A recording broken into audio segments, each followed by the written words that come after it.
Hello, hello, hello. Running Routes podcast. Week 8. Week week seven's over with. On to week 8. Here we are. How you doing, boys? Let's get it.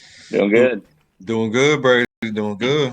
All right. That was a wild week 8. Lots of bad games, lots of good games for some teams, lots of big scores. But let's look over at week 8 here. Thursday night football. Let's jump into it. You got the Tampa Bay Buccaneers coming off a loss to their divisional rival Atlanta, 13-16. They're going into the Buffalo Bills, who are 4-3. Buffalo just lost their divisional matchup to New England. That was an ugly loss for them. Buffalo 8.5-point favorite here at home. So that's right now it's Buffalo. Looks really good, plays bad. Looks really good, plays bad. I think it'll look really good here against Bucs, like the scorecard's showing. You guys think that's the way it rolls? How you looking, Charlie? Gonna be a tough night trip for the Bucs, going up there to Orchard Park, but they got the defense to travel with. But so does Buffalo. Both teams top 10 in defense, at points given up, about 17 points per game. For me, it comes down to turnovers. Buffalo still got to keep that in check. They're averaging, 2 turnovers per game over the last 3 games. And ironically enough, the Bucs are taken away twice over the last 3 games as well.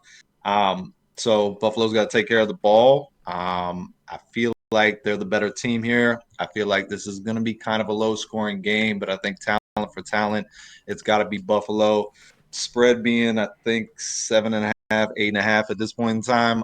I kind of like the Bucs to be able to keep it within a touchdown. I don't think they're going to lay down. So if I was betting, I'd take the Bucs with the points, but I think Buffalo wins the game at the end of the day. Sam, how about you? Yeah, pretty similar to what you're saying. The Bills have a much deeper roster. They got a lot more talent than than the Bucs do, but not a big fan of this 8.5-point spread that they got going on right now.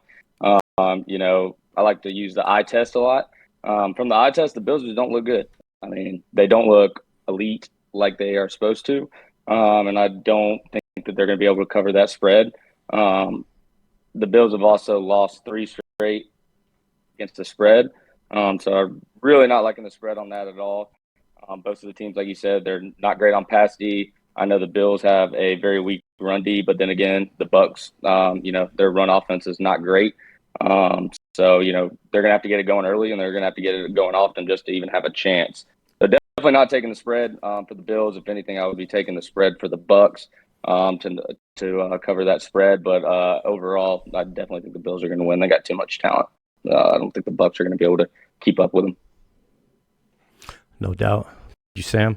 Well said. I agree. I think the 8.5 is too much. It's fucking crazy out here, people. I mean, just handing out to that defense that the Tampa Bay Buccaneers have.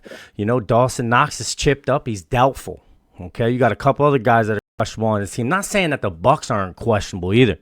But if we're talking fantasy here, I think potentially that rookie tight end that they drafted in the first round, I think that would be a good play fantasy wise in this year.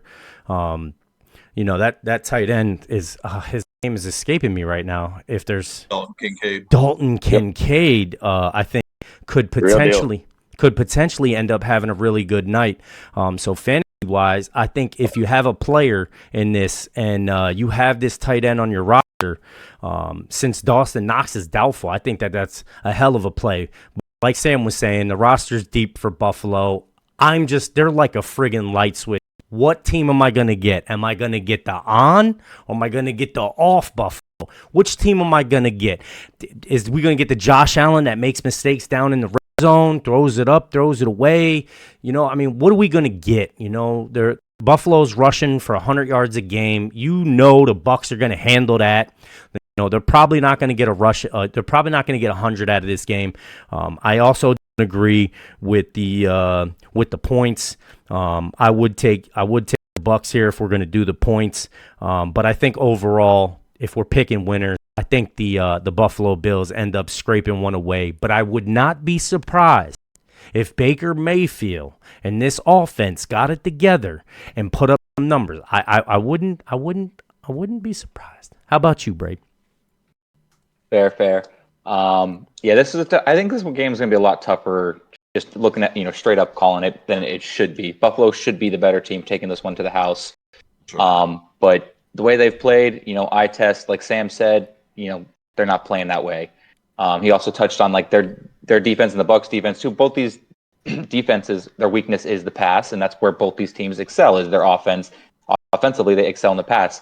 For me, the real competition is going to come down to Eddie's favorite area, which is the trenches. The Bills have the second most sacks in the league right now, and Tampa has given up the least amount of sacks in the league so far in this year. They're averaging just giving up one sack a game right now. So that'll be real tough to do. It'll be a real tough matchup. But with Baker being banged up, and despite what those numbers say of the Bucs barely giving up very many sacks, I don't trust that right side of the line. They're playing better than what they are, and this might be a real bad matchup for them. So I think I'm going to take the Bills, and then I think I'll take the Bills with the points here. Just probably they're going to have a good game. I think they get after Baker, and they're going to give him a hard time. I hate to say it as a Bucs fan, but I think that's where they're just going to beat up on that right side of the line. I'm going Bills here. I just wanted to chime in here, Eddie, since you're betting against your team. Shout out you guys picking the Giants to win against the Washington Redskins, because I'm still not going to pick the Giants the next game they play. No faith. Zero faith. But I'd like to chime in and say that, your top corners, top safeties are going to be playing this game. They're not even questionable or even on the injury report. So you have that going for you. I mean, opening up the season, defensive backfield pretty good. We do, but unless Ryan Neal learns how to actually communicate with his corners, the mistakes are going to keep happening. Because no doubt, mistakes happen between Ryan Neal and the corner he's helping out. You saw it with the last drive of Atlanta. Kyle Pitts wide open for no reason, and then ran right past Ryan Neal when he should have been the man right there over the top. So, and there's plenty of times over the course of the season where he's throwing his hands up on a touchdown, going, "Hey, corner, why didn't you keep up with him? I was going the other way."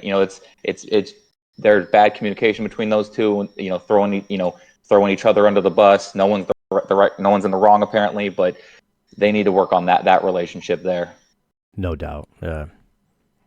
I think Mike Evans needs to at least have one big play in this game too. The Bills corners are chipped up from accumulation of injuries throughout the season.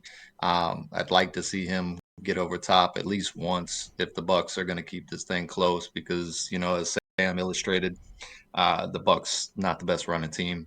We've talked about it plenty of times before, and I don't think they're automatically going to turn it on. Nice against Buffalo. It'd be nice. It'd be nice.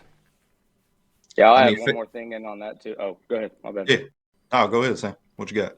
So like the Bills, their run defense, 28th in the league, and I know that the Bucs run offense is not great, but I think the only way that they even come out even close or even a chance to win is if they come out and they push a shot White straight through, and they run the hell out of the ball the entire game, open it up for Baker to make some of those big pass plays. He's not a big short thrower. He loves making those downfield plays.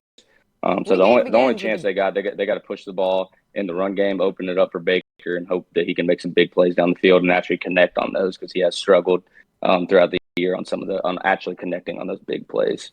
Yeah, I mean, if you really want a Ricard White showing a sighting here, this should be a game where potentially he could get off and go crazy on it. I mean, but you gotta feed the guy. I mean, if he's got 83 carries on the season, I mean, are you feeding him? Are you guys committed to the run? I mean, that would help Baker and the play action pass, what everybody knows that Baker is good at. I mean, Baker can really flourish when he has a run game. We've seen it. We've seen what he could do with the Cleveland Browns, the play action pass and a run game. I'm not saying you're going to have to try and find a Nick Chubb, but I mean, somebody who can get 4 or 5 yards a carry, because 266 yards and 1 touchdown with 83 carries on the season just is not it. It's not it. And I'm telling you right now, that's not it. It's like a season ago where we wanted Joe Mixon, just hand the ball off to Joe Mixon, like when Philly was just like, why are you throwing the ball every day? Hand the ball off, like try and be, well, we'll see. Yeah, no, it's the proper recipe, but the Bucs offense has been stuck in the mud for the past couple of weeks now. Yeah. Really not executing at a high level, and it's kind of like, we talked about in the offseason that defense was going to carry this team for the majority of the Yeah, we time, knew that. and Yeah. hopefully Baker could make enough plays. And Baker's played good. He's protected the football. He's done most of the things that have been asked of him. I think from watching a little bit of the Bucs games here the past couple of weeks, the offense has looked a little bit more dynamic. They're trying some different things, and of course, Godwin and Evans are both healthy. And if you got those two on the field, they're definitely weapons, capable of moving the ball. But it almost kind of mirrors the Buffalo Bills offense. And you brought up Dalton Kincaid because he just came back, I think, last week off an injury. That Kincaid adds a different dynamic to that Buffalo offense. He got used last week, takes a little bit of pressure off Gabe Davis and Stephon Diggs. The Bucs really don't have that. They don't have the tight end. They don't have the running back. It's tough. It's tough. Teams can kind of key in on those two guys on the outside. Yeah, and we know that the Bucs kind of struggle a little bit against those elite tight ends. How about fantasy wise? If you guys were to, hitch a wagon to a player in this game, who do you think would be your main target? I would say, I mean, obviously you're playing a couple of guys, Josh Allen, Stephon Diggs, Mike Evans. Obviously, you're playing them no matter what, whoever's in your lineup, unless you're in some weird 16 league, and those are just backups for you. But other than that, I mean, I kind of like Gabe Davis this week. I think that Todd Bowles is a real smart coach. I don't think that he is going to let Stephon Diggs go out here and get 10, 15 receptions. I think he's going to do everything he can to slow him down. He knows it's going to be a defensive game. If you let Stephon Diggs go out there and get 12 receptions, 120 yards, a couple touchdowns or even a touchdown, it's going to get ugly quick. So I think he's going to slow him down. I think it's going to open it up for Gabe Davis and definitely help that out. And then the Bills D, I think, is a decent play. I would say most other weeks in the season for fantasy, I would like this play, but there are a lot of other good defenses out there this week, especially on the waivers. There's a lot of bad matchups out there. So if you're in a deeper league, 12-team league where you don't have very many options, I do like the Bills D. If you're in a lighter league, 8, 10 team, you probably have better options. But if you're in one of those heavy leagues, I do like the Bills D. Well said. I agree. I like the Bills defense here too. Can't get past Dalton Kincaid. You know what I mean? Yeah, I mean, Kincaid's a nice one to take advantage in this matchup. I agree with you. Yeah, I would have gone Kincaid or Gabe Davis, like he said. Both or one of them is gonna, one or both of them is gonna have a really good game here. I think against the Bucs because they're making too many mistakes in the secondary and pass coverage for one of them not to be scoring.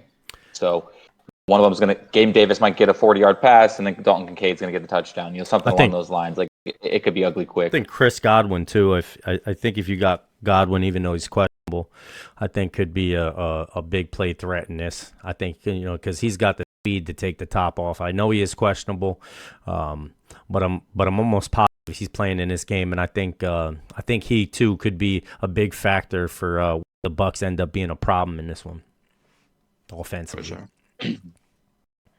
All right, gentlemen. Thursday night football in the books. Let's go. Yup.